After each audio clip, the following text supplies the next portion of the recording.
and police officers knocking on the door looking for people. Yeah. And when CPS studied her home for placement, you were not there. And I'm sure she told them, I don't have a man living here. Yes. And now what has happened is CPS is out of the picture because she's adopted the children. I know because I did CPS cases. Okay. She's receiving a stipend for both of those children. And sometimes they will even give you food stamps. At least that's what we called them when I was growing up. Yeah. Or WIC and all of that stuff. Yes. And it's enhancement. Is that correct? Judge, we're moving forward for 1 year state jail to proceed as a state jail felony. I mean, this is a state jail felony, correct? Because in the indictment, it's only alleging that he ran away from an officer, which is not a felony. That's correct. So then the enhancement allegation is being used to make it a state jail. Correct. So y'all proceeding on the indictment as presented? We are, Your Honor. I'm sorry for the misunderstanding. Oh, no problem. I thought there was a repeated allegation. That's okay. Maybe I was thinking the law maybe had changed and I wasn't aware. All right. So you all are proceeding on the indictment as presented. Yes, Your Honor. All right. Mr. Vidari, I'm showing you what's entitled Court Admonishments. Did you review that document with your attorney? Did you understand it? Did you sign it in all the appropriate places? Yes, Your Honor, I did. Did you understand you're charged with the offense of evading arrest, detention, second or more? That's a state jail felony. Range of punishment is anywhere from 180 days up to two years in the state jail facility and up to a $10,000 fine. Did you understand? Yes, Your Honor. All right. After reviewing States Exhibits 1. And right here, the tone of the courtroom shifts. Pay attention. This isn't just a judge talking. This is the moment. And attachments, the court will find there is sufficient evidence to find you guilty, and the court will find you guilty. Are you proceeding with sentencing? We are, Your Honor. Anything you wish to say on behalf of your client? Your Honor, I think my client would like to address the court himself. All right. Yes. Well, Your Honor, I know I made a mistake and a bunch of mistakes. No, not mistakes. You made choices. Many choices, yes. I made bad choices. I had surgery not too long ago. I had an abscess under my arm. I had surgery on my wrist. So I was out for like a month, no work. And that's why I was doing all this shoplifting, getting stuff for the house for me and my wife. I have 4 kids of my own. We adopted 2. We have a new apartment now. So you adopted 2 children and you're out stealing. Yeah, well, I mean, it's kind of hard just her doing it by herself. And I couldn't donate plasma, and I really didn't have the strength to do any type of work. And I just made wrong choices, like I said. But I do have a good support group. I do have a good job. No, see, here's the thing. What I know is when these children were adopted, was that through Child Protective Services? Yes, it was. All right. So what I know is when you adopt children through Child Protective Services, were they listed as special needs children or no? No, they're not special. It was my wife's niece. She So what I know is when you adopt 2 children in the state of Texas, I don't know how they do it in other states, but I know in the state of Texas, what ends up happening is you get. Quick legal nugget for you. A state jail felony might sound mild, but it's essentially Texas' way of saying you messed up, just not badly enough for prison, but definitely too much for county. And the judge. Similar to a stipend for each child. So you are probably already getting about. Yeah, we get like a good $1,000. No, you get more than $1,000 because it's 2 children. Yeah. And not only do you get that, you get medical. And not only do you get that, those 2 children, I hope you all are encouraging them. They get to go to a state college for free. Yes, they get all those benefits. So they're getting benefits and you're stealing. Yeah, I was stealing stuff, stupid stuff, like hygiene and stuff. I shouldn't have been doing that. I made wrong choices. This is one of those courtroom moments where the judge's face says everything. You're getting state support and you're still out here shoplifting? And look, judges hate when defendants try to But like I said, I gotta get a job when I get out. So did you have the children with you during your first evading? Of course. No. I'm talking about the first time that you picked up an evading, which is what they're using for enhancement for this evading to make it a state jail felony. Did you have those children? Yes. Well, yes, they're under my wife's, protective custody. Like, my wife is the one that, she got custody of them, not me. It was her. It was all her. Like children are under her care. I just help. You just live there. I just help to support, And here's my other question. And mind you, this is a suitcase that I think needs to be unpacked. Here's my other question. So when she adopted the children, were you living in the home? That's a no. No, you were not. So what has happened is she has not had you in the home. And when CPS did a study of her house to place those, You couldn't be there. I could. And now you're there. Yes. And no, well, I guess CPS needs to check on that because the children are not in a great place with you being there. Well, And if you, I am a good person. here's the thing, if you love her and if you love those children, you need not be in that household. Do you understand? I mean, I do understand, but I am a good person. I don't plan on living like this the rest of my life. My dad is deacon for St. Dominic's Church. I mean, my mom's a school teacher, Okay, I want you to listen to me carefully. I have a good Listen, support group. here's the thing. I know you're trying to tell me how great you are, and I appreciate that. But I want you to listen to me carefully. If you love her, you will not live with her. And let me just tell you why you will not live with her. Because when those children were placed with her for adoption, number one, obviously. Watch what the judge does next. She pivots from the crime to the bigger picture: child safety, CPS rules, and home placement integrity. This is where the emotional stakes explode. Somebody's rights have been terminated, and those children are experiencing trauma because their parents' rights have been taken away from them. And they're trying to put them in a place that they think will be safe for them, where they can go to sleep at night without worrying about people picking up cases and police officers knocking on the door looking for people. Yeah. And when CPS studied her home for placement, you were not there. And I'm sure she told them, I don't have a man living here. Yes. And now what has happened is CPS is out of the picture because she's adopted the children. I know because I did CPS cases. Okay. She's receiving a stipend for both of those children. And sometimes they will even give you food stamps. At least that's what we called them when I was growing up. Yeah. Or WIC and all of that stuff. Yes. And it's not for that money to be supporting. How old are you? 36. Not for that money to be supporting a 36-year-old. So if you love her and if you love those children, you will not be in that household until you get your life together, because otherwise, You're getting married. here's the thing. Otherwise, you know what's going to end up happening?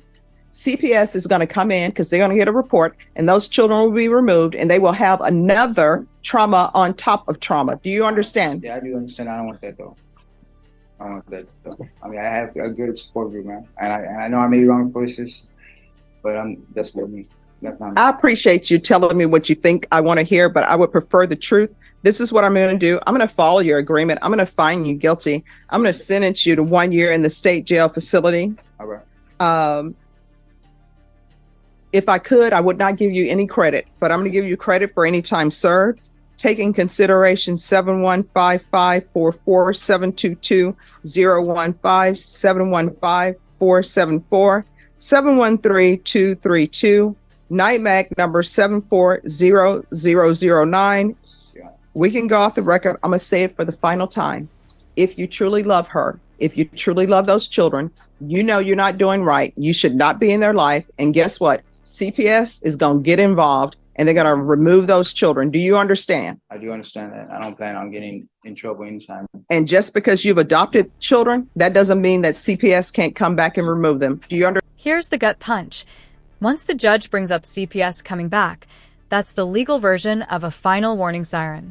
I do understand that. All right. Good luck to you. I think Are you the same Rose Padilla who's placed on deferred adjudication and cause number 2015 CR 3473 for the offense of aggravated assault with a deadly weapon on September 9th, 2015 for a period of 5 years and extended for a total of 4? Is that you? Yes, ma'am. All right, state. Your Honor, on or about the 30th day of September 2023 in Bexar County, Texas, the defendant, Rose Padilla, departed Bexar County without the written permission of the court and or the supervision officer in violation of condition number 7.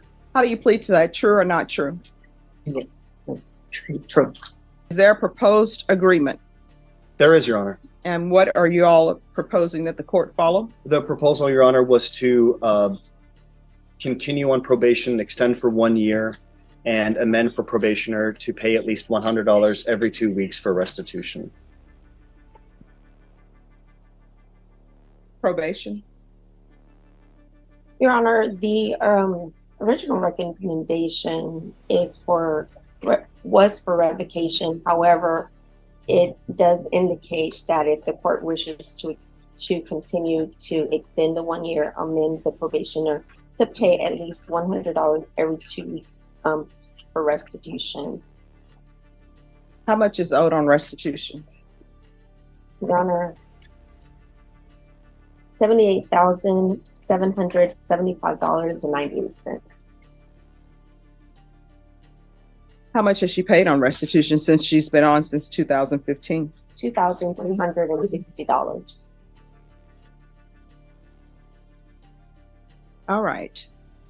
Your Honor, Ms. Padilla is a waitress, and she is frankly incapable of making any other payments aside from the ones that are recommended for the $100 every 2 weeks. All right. Why is she leaving the county without permission? So she was, there's a healing mass that occurs in Hidalgo County on the last Saturday of every month. That's where she went. She felt called to go there. It's something that she's had a significant benefit from in the past, and so she'd heard about this mass and decided to attend that mass with her significant other. All right. Do phones not work? Does she have access to a phone? I believe she does, Your Honor. Why didn't she pick up the phone and call probation and say, hey, may I depart Bexar County to go for this? Because honestly, she hasn't been doing well on probation. I mean, that's why we're here.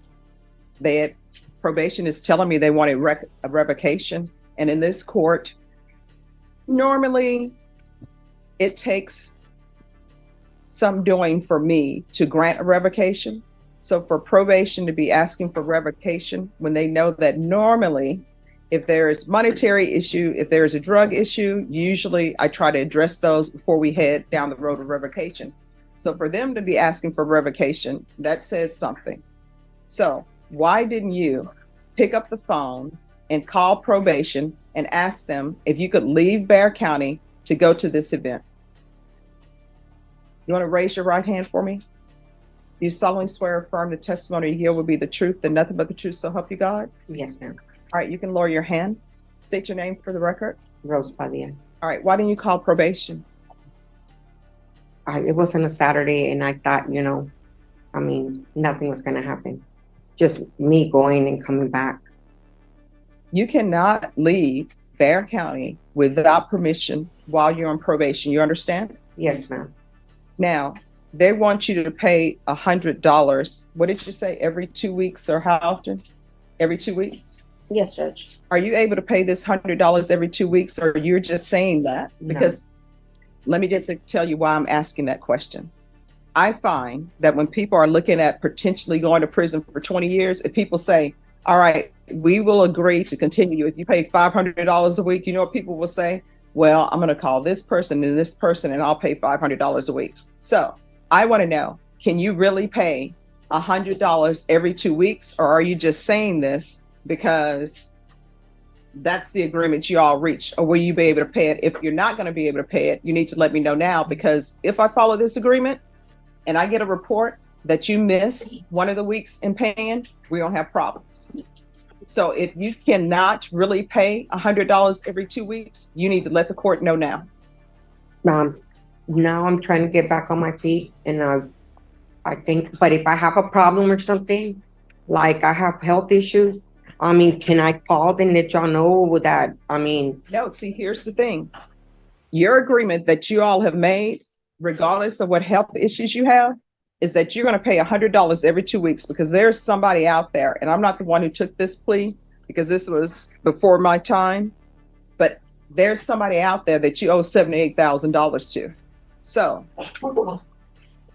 you agreed, and your attorney agreed, that you are paying $100 every 2 weeks. So there is no, well, maybe something may come up. You've agreed that you would pay $100 every 2 weeks. That's why I'm asking this. If you are telling the court, actually, I'm not going to be able to pay $100 every 2 weeks, I was saying that, hoping that I would be able to do it, because this is the only way where maybe the state would agree not to revoke. I don't know. I'm not a part of your negotiations. But if that's the fact, you probably need to step back and talk to your attorney, and you all actually come up with a reasonable amount that you are going to be paid, no questions asked. And it should be amount that you should pay, not depending on this person giving you money or that person giving you money, because we're going to be right back here, because they're going to file a motion to revoke if you miss any of those payments. So do y'all want to step back and discuss that, or y'all want to continue with she's gonna be able to pay $100 every 2 weeks. $100 every 2 weeks. All right, so you're saying, and you're telling the court, you're telling probation that you're gonna pay $100 every 2 weeks. Yes, ma'am. And when is this going to start? And it started in 2 weeks, Your Honor. When's her next pay period? When's your next page? Maybe next paycheck. I get paid every Wednesday. All right. So this is her first payment, then is going to be, since you get paid Wednesday, is that electronic deposit maybe or no? All right. So her first payment, she's going to be making payments on December 7th. That should be her first payment of beginning every 2 weeks. Do you understand? Yes, ma'am. And since she gets paid on Wednesday, her payments should be falling on that Thursday because she has to get the check, go cash the check, and do all of that. All right, I'll deny the motion. Alternate amend conditions to include $100 payment every 2 weeks, beginning on December 7th. And that's to go towards restitution. Is there anything else from either side? Nothing from the state, Your Honor. Nothing further, Your Honor. Probation, is there anything else? Yes, Your Honor. Her case expired September of this year, so that 1 year extension, are you going to move forward with that? Yes, extend for 1 year. I would also like to bring up to the court that we have notification that Ms. Padilla has not reported since September. So I would ask that the court admonish her and ask her, tell her to report as necessary. Okay, why are you not reporting? Well, on when I got arrested, I received a text, and then I got a warrant, and then I went to go talk because they told me I needed to get an attorney or for my bond. So when I went go talk to him, and then I have the text where my probation officer texted me that I had an appointment yesterday, which I went in yesterday, and she even sent me for a UA for tomorrow. And I go, why wait for tomorrow? So I went yesterday to go get a UA too. All right, here's the thing. Don't miss reporting. You understand? No, ma'am. All right, so I'm assuming you're required to report monthly. When do you want her to show up to report? I'll look at the appointment book to see if it's already been put on the books for next All right, month. so she's going to give you a date when you to report, and you need to report. Don't miss any reporting dates. Here's the thing. Sometimes miscommunications happen. I've already said that I'm going to continue you, so there's no need for us to go back and forth. Yes. As my grandmother would say, who shot John? Here's the thing. She is going to give you a date for when you report. You need to make sure you report on that date. Even if you're saying you've already reported, if she gives you a different date, you need to go report on that day. If you do not, what will end up happening is a motion to revoke will be filed. Do you understand? Yes.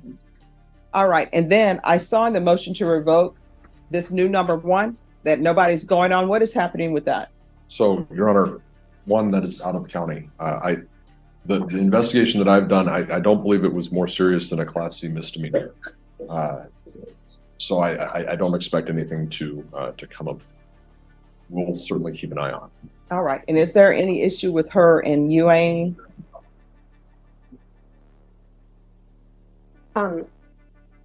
Your Honor, in August, it says it was failure to submit. In September, it was a negative.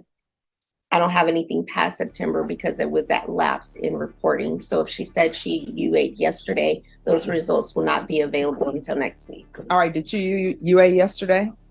I went yesterday, yes. All right. Make sure she UA'd yesterday. If she did not UA yesterday, then we're going to have a problem because people are being dishonest with the court. Mm-hmm. So if you UA'd yesterday, she's going to check it. And then from thereafter, do random UAs. Yes, Judge. All right. Is there anything else? Nothing further, Your Honor. Is there anything you need from the court to be successful on this probation? All right. Do not leave Bexar County without permission Because you're on probation, everything you do, you need to pick up the phone and call probation and request it. Okay. Could you waive the UA fees, Your Honor? Is that possible? No. Get ready. This is the kind of number that makes the whole courtroom inhale at the same time. When restitution enters the conversation.